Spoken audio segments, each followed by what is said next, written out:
राम राम. मी advocate Ramesh Rajurkar Nandigram YouTube चॅनलवर आपलं हार्दिक स्वागत करतो. आजचा जो आहे तो न्यायालयीन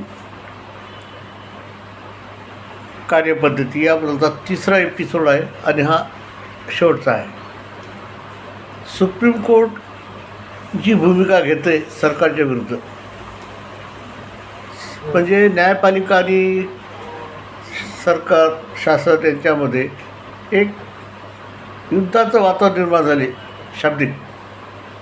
आणि सुप्रीम कोर्टाची भूमिका ही सरकारच्या म्हणजे संसदेच्या पेक्षा मोठी झालेली आहे. पण वस्तुस्थितीमध्ये संसद ही सर्वोच्च आहे. संसद ही कायदा करणारी व्यवस्था आहे की ज्यामध्ये जनतेनं निवडून दिलेले खासदार असतात आणि त्या ठिकाणी चर्चा होऊन कायदा केला जातो आणि त्याचं पालन करणं हे न्यायपालिकेचं कर्तव्य आहे. न्यायपालिका फक्त ते कायदा जो केला आहे तो घटनेमध्ये प्रमाणे बरोबर आहे की नाही हे पाहण्याचं काम न्यायालयाचं आहे.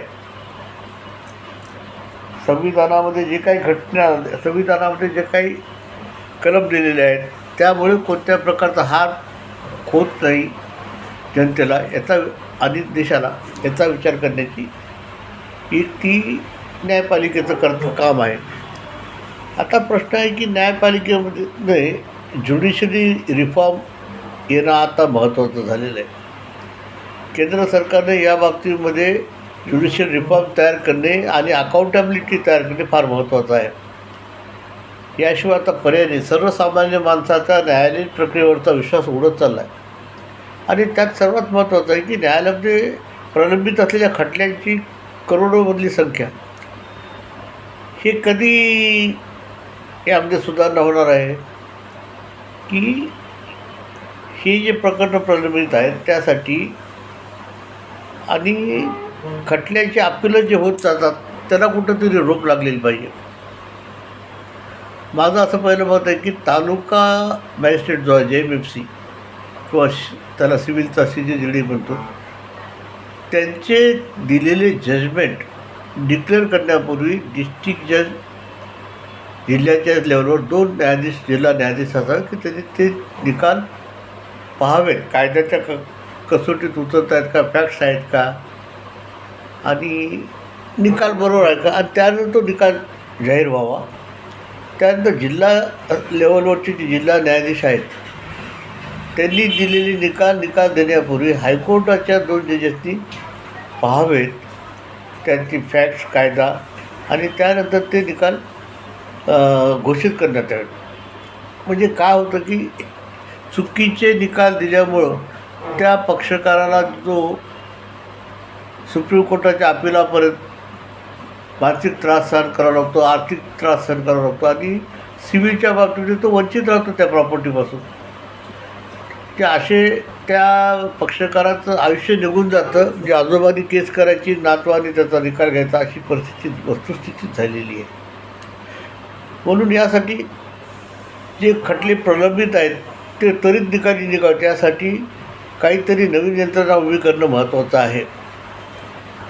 आता आपण तालुका जिल्हा लेवलच्या कोर्टामध्ये एखादी सिस्टीम आणू शकतो, पण मुख्यतः हायकोर्ट आणि सुप्रीम कोर्टामध्ये हायकोर्टामध्ये काय पाहिलं जातं, कायदा